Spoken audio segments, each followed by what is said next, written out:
সারি সারি খেজুরের বাগান। সংযুক্ত আরব আমিরাতের এই খেজুরের বেশ কদরও রয়েছে বিভিন্ন দেশে। আবার কৌতূহলেরও শেষ নেই খেজুরের বাগানকে ঘিরে। কিভাবে মরুর তপ্ত বালুমাটিতে চাষ হচ্ছে সুস্বাদু খেজুর, সেই কৌতূহল মেটাতেই আমাদের গন্তব্য এবার খেজুরের বাগানে। মাসখানেক আগেই শেষ হয়েছে খেজুরের মৌসুম, তাই খেজুরের গাছে খেজুরের দেখা মিলল না। তবে প্রস্তুত করা হচ্ছে পরবর্তী মৌসুমের জন্য। এর মাঝেই দেখা মিলল 50 আব্দুল করিমের সাথে। তার গ্রামের বাড়ি বাংলাদেশের কুমিল্লার হোমনা থানায়। 1996 সালে সংযুক্ত আরব আমিরাতে আসেন তিনি। এরপরের জীবনটা কেটেছে এই খেজুরের বাগানে। আব্দুল করিম নিজ হাতে বড় করেছেন বাগানের প্রতিটি গাছ। সঠিক পরিচর্যার মাধ্যমে গড়ে তুলেছেন এই বাগান। তাই এই বাগানের প্রতিটি গাছের প্রতি একটু আলাদা আবেগ রয়েছে আব্দুল করিমের। এখানে যে 16 বছর আগে আসে তখন গাছগুলা ছিল খুবই ছোট। খেজুর আসতো যে পানি দিলে পানির মধ্যে খেজুরগুলা পড়ে যেত, এত ছোট ছিল গাছগুলা। আর আলহামদুলিল্লাহ এখন গাছ অনেক বড়। চারিদিকে শুধু মরুভূমি, এর মধ্যেই একাই থাকেন আব্দুল করিম। তিনি জানান সারাদিন গাছের পরিচর্যা করেই দিন কাটে তার। কিভাবে খেজুর গাছ কোন সময় ফুল লাগাইতে হয়, কোন সময় কাটতে হয় এবং কোন সময় বাঁধতে হয়, কোন সময় ওষুধ দিতে হয়, এই অভিজ্ঞতাগুলো হয়েছে আর কি। আর কোন সময় পানি দিতে হয়, কোন সময় বেশি পানি দিতে হয় এবং কোন সময় কম পানি দিতে হয়।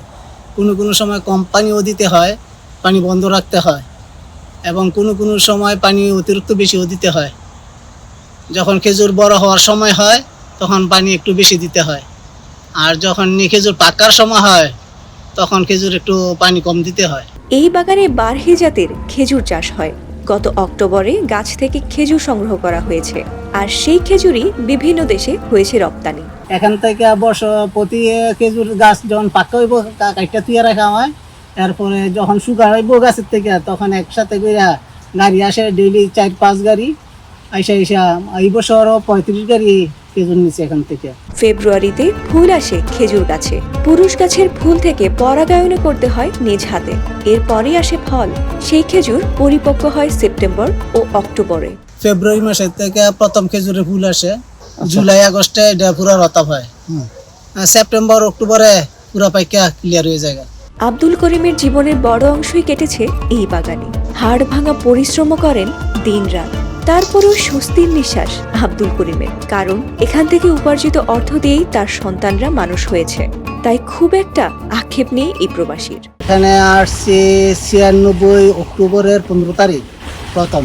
এই আজ পর্যন্ত ইনশাল্লাহ এই মালিকের এখানে আছি।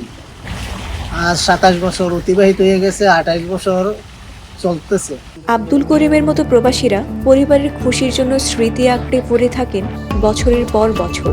আপনজন ছেড়ে মরুর বুকে একা পড়ে থাকাটা যে কতটা কষ্টের সেটি হয়তো জানেন না এসব প্রবাসী পরিবারের অধিকাংশ লোকজনই। খেজুর বাগান তো কাজ কষ্টের, কারণ গাছের উপর যাওয়া আসা না। বাগানে কোনো খারাপ লাগে না, অভ্যাস হয়ে গেছে তো অনেকদিন যাবত এইভাবে থাকতে থাকতে অভ্যাস হয়ে গেছে। ফাতিমা সুলতানা, প্রবাস খবর।